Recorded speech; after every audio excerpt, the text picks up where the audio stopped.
Distance does not limit a dream. In fact, sometimes the more distant the dream, the more passionate the dreamer. It's the most rewarding thing I've ever done, for sure. Here in Granby, Massachusetts, 90 miles from the nearest coastline, Steve Dennett is building a wooden boat by hand from scratch. Using timber from his family property, the first trees came down in 2016, the boat, named Arabella, is set to launch in the summer of 2023. I've always had the mentality in my life that what's going to decide my success and failure is how bad I want it and what I'm willing to do to get it. And he will need all that determination because Steve Dennett has never built and never sailed a boat in his life. That's never stopped me from doing stuff in the past. Anything I've ever wanted to do, I've just read about it until I understood it. And once I felt like I understood it, I would go and do it. And when I ran into issues, I would go back and figure out where I went wrong.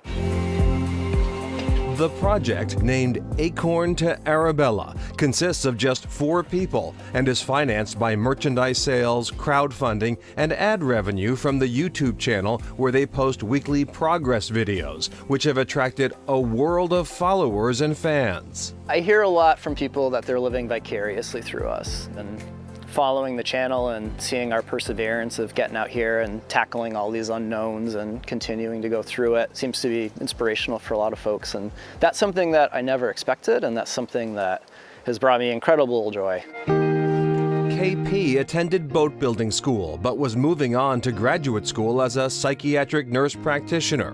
KP heard about the project last fall and came to take a look. I walked in and saw this well-built and super thoughtful project and was like, oh, this isn't just some crazy idea. It's like dreaming. And I am a sucker for dreaming romantic stuff.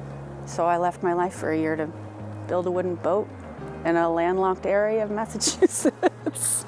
Some have laughed, others have scoffed. When the project was really in its infancy, had a lot of people in their 20s, 30s, 40s, 50s, and they would ask about, what about family? What about career? What about?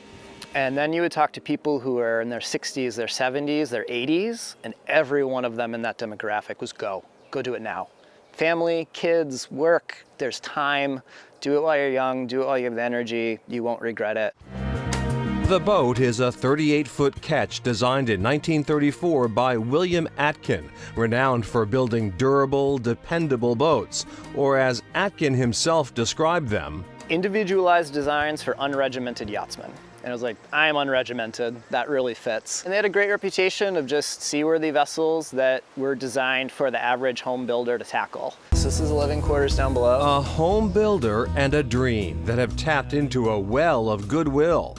People send money and well wishes. They drop off bottles of rum, volunteer their time, or share tales of their own high seas adventures. I think what I love about it is the community that it's brought together. So people are just in awe. The feedback that we get on a regular basis is just really moving. And I think a lot of people, there's a dream of doing something, but the reality of it is, it's more comfortable to go to work and cash your paycheck and do what you're doing. And so perhaps the project taps into all our dreams. The plan is for Steve and his girlfriend Robin to sail around the world indefinitely to places like Baffin Island and Patagonia, although KP and others will be on board at the beginning for the whole learn to sail phase. And as all-consuming as the boat building has been, for me, the boat is the prologue. Like when I kick the bucket, I want people to say like, yeah, Steve built a boat. And you're like, wait, what? And you're like, no. Like that's just the beginning. Wait till you hear what happens after. So I'm really excited on going adventuring and doing all the things that I've always wanted to do. And the boat and all of this is just the vehicle to get there. Well, we agree with KP. We too are suckers for a dream. And Chronicle will be there when Steve launches his boat next summer.